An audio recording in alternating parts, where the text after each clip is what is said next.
guys, how are you guys? Good morning. I have a lot of messages for you guys today. Like the Lord really flooded me with messages last night and this morning, and he gave me specific instructions, so I have to follow these instructions. I can't tell you what it is though, but I'm gonna start off with this message first of all, good morning. How are you guys doing? Happy Monday. I hope you guys are great. I'm gonna start off with this message. Okay, this message is relating to some of the messages I'm posting today, but I'm starting in order. This message was they're scared. Okay. And when he said they're scared, he said basically that they are scared. And he specifically said the curse that they sent you has hit them.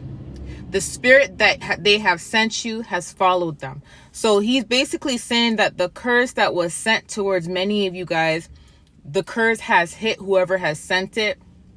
And the spirit that they have sent to you is now following them. So regardless if it was a monitoring spirit, if it was a spirit to try to seduce you, if it was a spirit of lust, if it was a spirit of fornication, if it was a spirit of whatever the spirit they tried to send you, that spirit is now following them. And they know this.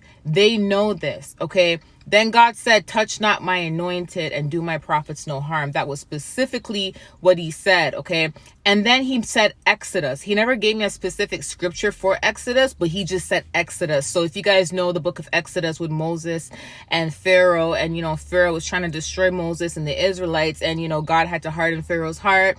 And, Pharaoh was running after Moses, chasing Moses and the Israelites, and they went after the Israelites and Moses to kill them, but ended up actually being wiped away from the sea. The sea actually wiped Pharaoh and his army away, right? So what they intended to happen to Moses and the Israelites actually happened to them. And it made sense as to the last message why God mentioned Daniel. Same situation with Daniel, how they tried to, throw Daniel in the lion's den in hopes that the lions would eat Daniel. And then what ended up happening was the enemies that lied on Daniel and tried to harm Daniel ended up getting the punishment that they tried to get Daniel to get originally, right? So it's kind of like what goes around comes around. So God said they are afraid. They know now. They're scared. They know now that God is with you.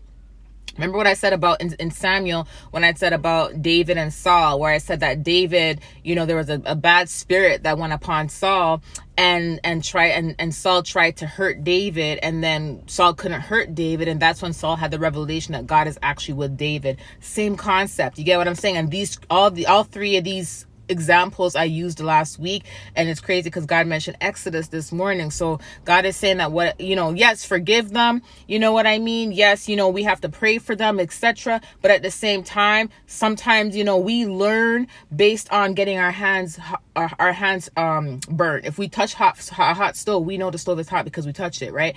So sometimes that's how our enemies have to learn. But at the end of the day, like I told you guys before, God always warns our enemies. God always gives our enemies chances. But now they are scared because they know that God doesn't play around when it comes to you.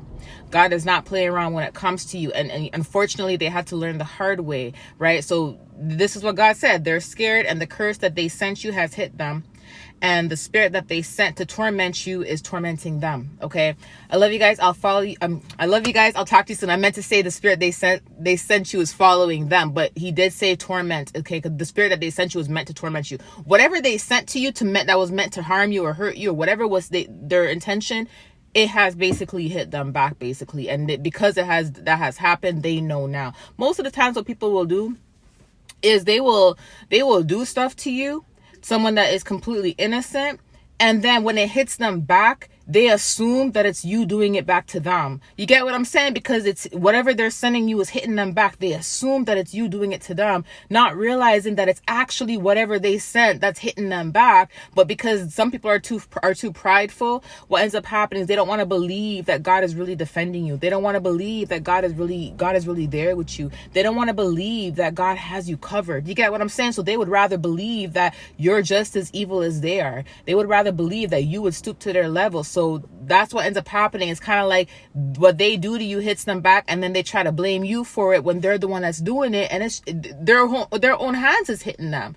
You get what I'm saying? God says that the work of their own hands is going to betray them. Like, you get what I mean? Like they're betraying themselves in a way. You know what I mean? But they're afraid now because now they understand that it's not you. They understand that it's the Lord. It is the Lord. Okay? It is the Lord. Anyways, I love you guys. I'll talk to you soon. On to the next message. Bye.